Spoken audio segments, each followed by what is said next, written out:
સૌને જય આદિવાસી, જય આદિવાસી, જય આદિવાસી, જય આદિવાસી। जेल के ताले टूटेंगे, भाई छूटेंगे, जेल के ताले टूटेंगे। भाई छूटेंगे।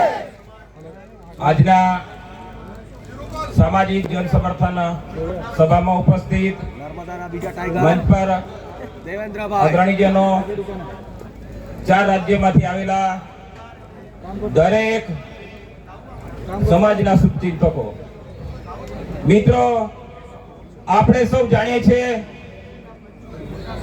કે કૃષ્ણ ભગવાન જનઈ માતા જેલમાંથી જન્મીને જ્યારે નીકળ્યા ત્યારે કૌંસ મામાનું રાજ ખતમ થઈ ગયેલું। આ ભાજપ વાળાને એવું ખબર છે કે ચૈતરભાઈ સાથે નાના બાળકને જે જેલમાં મોકલ્યું હતું એ મામા ભાણે થાય છે। બંને મામા ભાણે થાય છે। જે દિવસ છઠ્ઠી હતી ને તે દિવસે તારીખ ભરવા ગયેલા, છઠ્ઠી પણ આ ભાજપની સરકારે પૂજવા નથી દીધી, પરંતુ એમની છઠ્ઠી ચૈતરભાઈ પોતાનો મામો અને ભાણે જેલમાં પૂંજીને આવવાના છે।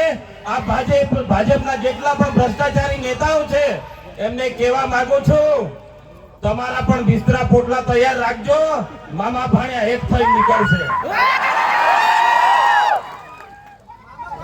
આજે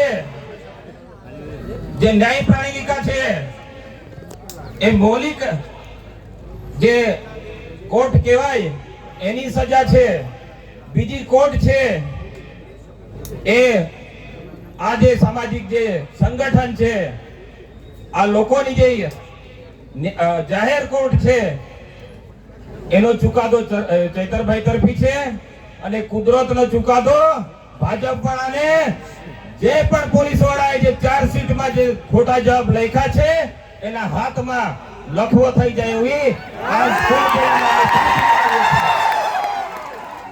અમારા આદિવાસી સમાજના કુળદેવીને અમે પ્રાર્થના કરવાના છે અને દારૂની છાપ પણ પાડવાના છે। જે નેતાના જે જેલના ષડયંત્રમાં હાથ હશે એ સારી રીતે સાંભળી લે। અમે આજે ઘરે જઈને દારૂની છાપ પાડવાના છે અને કંસરી માતાનો અમે પૂજ મૂકવાના છે। અમારા આદિવાસી જે વડલા હતા અમને શીખવાડી ગયેલા છે, અમે એકવાર જંગલમાં રાત્રે 12 વાગે પગ મૂકે ને તારે કણી કંસરી માતાની ખાલી એમ છાક પાડીએ પૂજ મૂકે ને એટલે વાઘ બી ટળી જતા હતા। તમે તો તમારે 7 જન્મ સુધી સત્તા નહીં આવવા દઈએ। તમે એકવાર લખી રાખજો, એકવાર મેદાને ચડજો, આદિવાસી છે ભાન પાડી દઈશું। આ સભામાં દરેક સમાજના આગેવાનો આવ્યા છે, એમનો ખૂબ ખૂબ આભાર માનીને મારો વક્તવ્ય પૂરું કરું છું। આભાર।